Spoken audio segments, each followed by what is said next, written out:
apa kabar? Kabar baik. Kenalin, nama saya Ica Afrianti dan hari ini aku sudah bersama-sama teman-teman dari homeschooling nih, anak-anak yang siap belajar. Mau belajar apa hari ini? Hari ini kita akan belajar salah satu identitas dan juga kekayaan Indonesia tercinta kita ini. Apakah itu? Rempah-rempah. Apa? Sekali lagi coba. Rempah-rempah. Betul, rempah-rempah. Di pekerjaan saya, kita membedakan antara yang namanya rempah dan bumbu. Bumbu Rempah dan bumbu. itu biasanya supaya kita kalau di dapur tidak terjadi salah paham. Makanya kita akhirnya mensepakati bahwa bumbu itu adalah yang basah. Bawang merah, bawang putih, lengkuas, jahe, temulawak, tadi ada temulawak, kunyit, kencur, temu kunci, ada rempah-rempah bumbu itu semua adalah bumbu dapur. Tetapi kalau sudah dikeringkan, contoh kunyit, kan ada tuh dalam bentuk bubuk, pernah lihat kan? Kunyit bubuk itu namanya jadi rempah.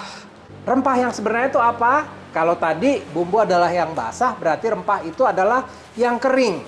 Kayu manis, lada putih, lada hitam, cengkeh, biji pala. Itu adalah rempah yang istilahnya dalam bahasa Inggris adalah indigenous spice. Artinya, zaman dahulu kala rempah tersebut hanya ada di situ. Gak ada di mana-mana lagi. Hanya ada di situ, di dunia yang segede ini. Di bumi yang raksasa ini, satu jenis rempah itu hanya ada di satu pulau itu. Biji pala itu hanya ada di Pulau Banda. Ya.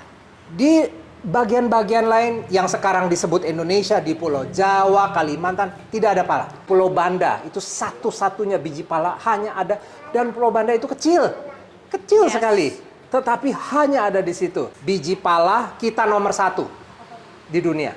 Dari 75% biji pala yang ada di seluruh dunia, ya, yang benar-benar dipakai di Amerika, Eropa, Afrika, semuanya 75% datangnya dari Indonesia.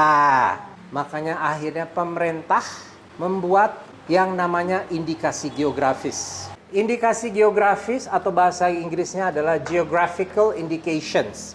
Indikasi geografis adalah sebuah tanda, sebuah label, sebuah logo yang diberikan untuk sebuah produk yang memiliki karakteristik dan reputasi yang unik di mana produk ini dihasilkan. Ini adalah untuk memberikan sebuah tanda bahwa produk ini berkualitas.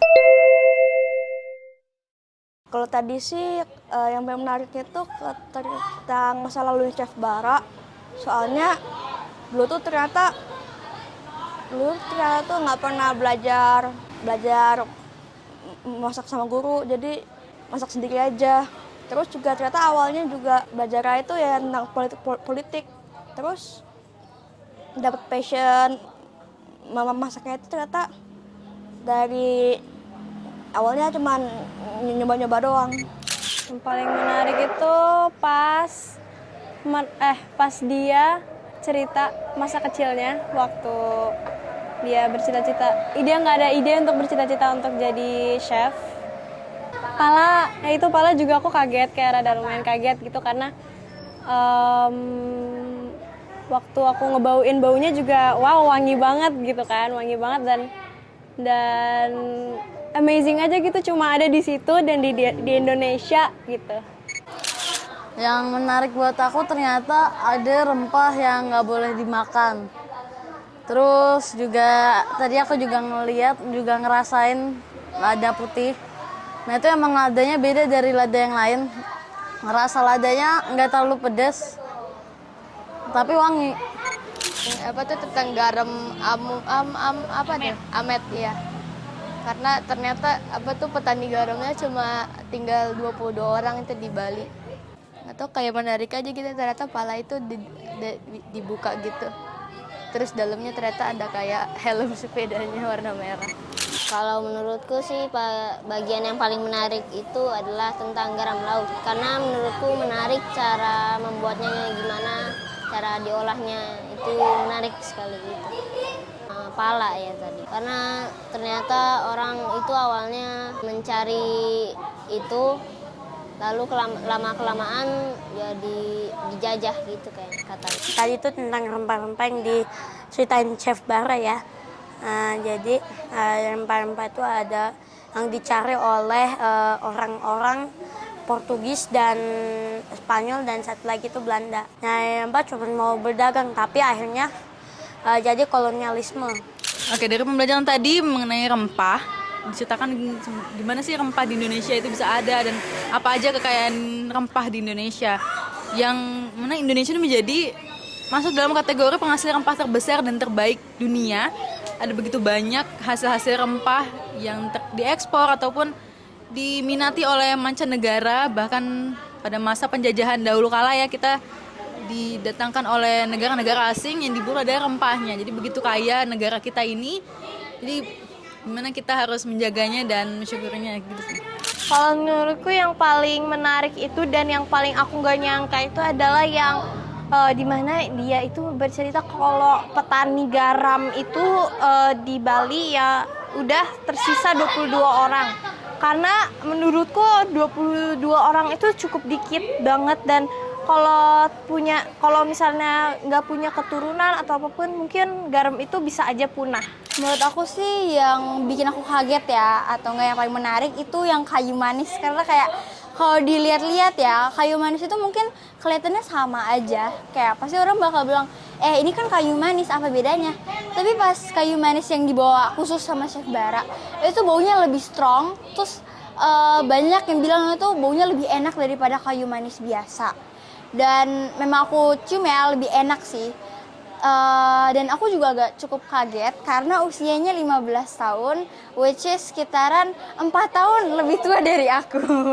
Yang bagian cara pembuatan garam sama waktu Chef Baranya masih kecil itu diinjek-injek gitu kalau nggak salah. Terus dijemur. Pala, garam, sama cium cengkeh karena kita bisa belajar baunya cengkeh seperti apa. Waktu kami bertemu Chef Bara, kami mempelajari banyak banget hal, terutama rempah, terus perbedaan bumbu dapur dan juga rempah, sejarah-sejarah rempah. Kenapa sih zaman dulu tuh orang-orang Portugis, orang-orang Eropa itu pengen datang ke Indonesia cuma buat handle rempah gitu. Yang buat aku berkesan dari kegiatan tadi ketika Chef Bara bercerita kisah masa kecilnya yang bisa menjadi inspirasi untuk saya. Dan juga kisah tentang garam Amet yang ada di Bali.